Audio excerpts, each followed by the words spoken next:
Assalamualaikum warahmatullahi wabarakatuh. Saya di sini dari kelompok 1 akan mempresentasikan tentang conveyor belt Arduino. Nama-nama anggota saya adalah Ahmad Fauji, Khairun Nisa, Mirat Srahul, Muhammad Taufik Henry Laksono. Selanjutnya, latar belakang conveyor belt. 1. Conveyor belt terlahir karena perkembangan teknologi yang cepat. 2. Conveyor belt adalah alat pemindah muatan dan barang. 3. Conveyor belt memudahkan pekerjaan manusia di dalam industri. Selanjutnya, tujuan dari conveyor belt. 1. Merancang manufaktur conveyor belt otomatis. 2. Mengimplementasikan hasil rancangan ke dalam bentuk teknologi sederhana yang bernilai guna. Selanjutnya, manfaat. 1. Menambah wawasan tentang cara kerja conveyor belt. 2. Menambah keterampilan pembuatan conveyor belt. Jadi, pengertian conveyor belt ialah conveyor belt pada dasarnya merupakan peralatan yang cukup sederhana. Alat tersebut terdiri dari sabuk yang tahan terhadap pengangkutan benda padat. Selanjutnya, penjelasan teori singkat ialah Khairunisa. 3. Hai, nama saya Hairunisa. Saya di sini ingin menjelaskan tentang teori singkat. Pertama, motor servo. Motor servo adalah sebuah motor dengan sistem closed feedback di mana posisi dari motor akan diinformasikan kembali ke rangkaian kontrol yang ada di dalam motor servo. Motor ini terdiri dari sebuah motor, serangkaian gear, potensiometer, dan rangkaian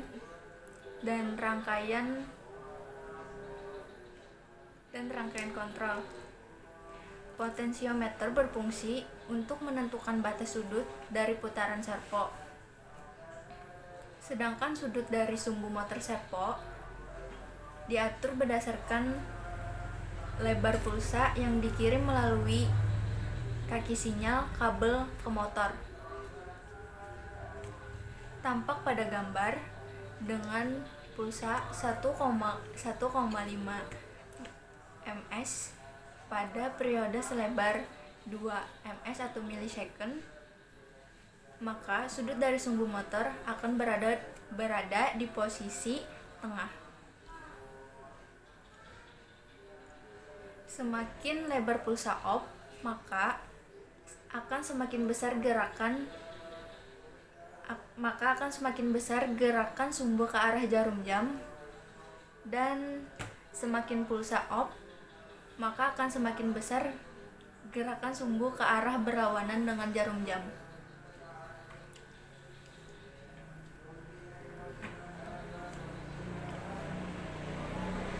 Tiga. Motor servo biasanya hanya bergerak mencapai sudut tertentu saja dan tidak kontinu seperti motor DC maupun motor stepper. Walaupun demikian, untuk beberapa keperluan tertentu, motor servo dapat dimodifikasi agar bergerak kontinu. Pada robot, motor ini sering digunakan untuk bagian kaki, lengan, atau bagian-bagian lain yang mempunyai gerakan terbatas dan membentuk torsi cukup besar. 3. Kedua, relay. Relay adalah saklar elektrik otomatis yang di dalamnya terdapat lilitan atau induktor magnetik yang apabila diberi tegangan akan mengakibatkan pegas pada kontak saklar dalam relay tersebut bergerak dikarenakan adanya induksi magnetik. Prinsip dari kerja relay ini adalah ketika ada arus yang melalui kumparan atau lilitan pada relay, maka inti besi akan menjadi magnet yang akan menarik kontak-kontak pada relay. Pada saat kondisi normal, tidak ada tegangan yang masuk ke relay. Maka ada suatu pegas yang menarik kontak tersebut sehingga relay tidak akan bekerja. Namun, pada saat ada arus yang mengalir pada kumparan, maka gaya magnet yang dihasilkan pada kumparan mengalahkan kekuatan pegas, sehingga kontak akan tertarik oleh gaya magnet. Besarnya gaya magnet bergantung dari medan magnet di celah udara pada inti magnet, jumlah lilit kumparan, dan arus yang mengalir. Untuk memperbesar kuat medan magnet dibentuk sirkuit magnet. Ketiga, microcontroller. Seperti gambar di atas ini, microcontroller adalah suatu sistem mikroprosesor yang lengkap dikemas dalam bentuk sebuah IC atau single chip. IC microcontroller memiliki perangkat penunjang seperti terdapat di mikrokomputer, yaitu unit pusat pengolahan data atau Central Processing Unit, unit memory atau ROM dan RAM, dan unit I/O. Selain itu terdapat juga fasilitas-fasilitas seperti timer, counter, dan kontrol interupsi atau interrupt control. Keempat, push button. Push button adalah salah satu jenis saklar yang secara mendasar fungsinya sama dengan semua saklar lainnya, yaitu melakukan kontak-kontak nyala, padam, on atau off, dengan cara membuka dan menutup sirkuit listrik. Push button adalah saklar yang beroperasi dengan cara ditekan. Seperti gambar di atas, caranya ditekan dan bisa melakukan dua fungsi berbeda, yakni menutup sirkuit bila ditekan atau normally open, atau justru membuka sirkuit bila ditekan normally close. Jika tekanan dilepaskan atau terjadi tekanan berikutnya, maka menormalkan kembali tombol ke posisi semula dan sirkuit kembali ke status semula. Kelima, sensor ultrasonik. Sensor ultrasonik adalah sebuah sensor yang mengubah besaran pieces atau bunyi menjadi besaran listrik. Pada sensor ini, gelombang ultrasonik dibangkitkan melalui sebuah benda yang disebut piezoelektrik. Piezoelektrik ini akan menghasilkan gelombang ultrasonik dengan frekuensi 40 Hz ketika sebuah osilator diterapkan pada benda tersebut. Sensor ultrasonik secara umum digunakan untuk suatu pengungkapan tak sentuh yang berguna yang beragam, seperti aplikasi pengukur jarak. Alat ini secara umum memancarkan gelombang suara ultrasonik menuju suatu target yang memantulkan balik gelombang ke arah sensor. Keenam, modul sensor TCS-230 adalah modul sensor yang mempunyai fungsi mengkonversi warna yang dideteksi menjadi frekuensi yang akan diolah microcontroller. Nama lain dari sensor ini yaitu programmable control atau color light sensor to frequency, yang dimana bahan pembuatannya berasal dari penggabungan antara silikon fotodiode dan IC CMOS single monolithic yang berfungsi sebagai mengkonversi arus menjadi frekuensi. Selanjutnya tentang langkah kerja cara pembuatan conveyor belt akan dijelaskan oleh teman saya, yaitu Taufik Hendri Laksono. Udah.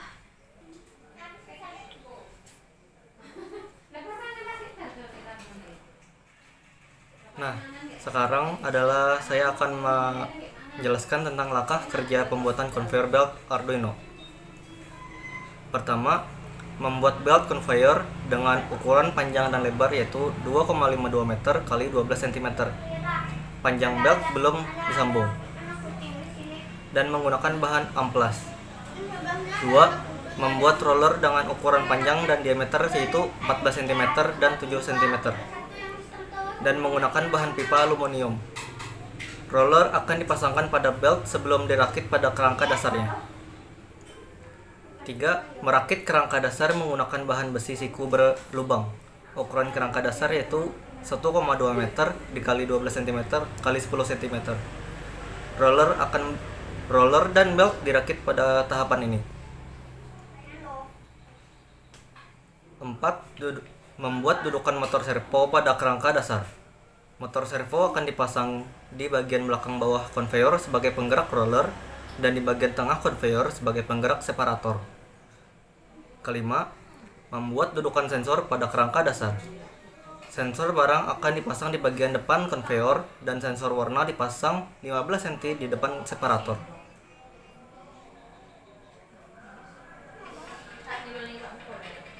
6. Memasang microcontroller di Arduino di samping kerangka dasar secara horizontal. 7. Hubungkan kabel power, motor servo, relay, dan sensor pada microcontroller Arduino. 8. Membuat program Arduino di laptop.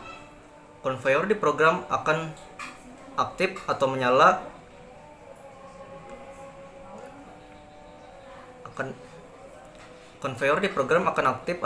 saat barang terdeteksi oleh sensor barang.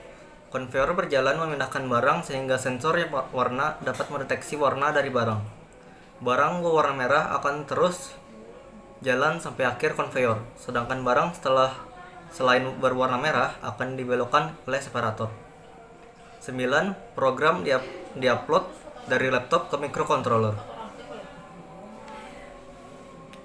Selanjutnya, teman saya akan menyampaikan kesimpulan dari presentasi kali ini.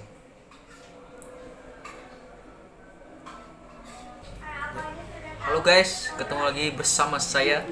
Jadi saya akan menyebutkan kesimpulannya. 1. Conveyor belt umumnya digunakan dalam industri karena memudahkan dalam pekerjaan memindahkan muatan dan barang. 2. Industri menggunakan conveyor belt karena pembuatannya yang mudah dan mudah dimodifikasi sesuai kebutuhan.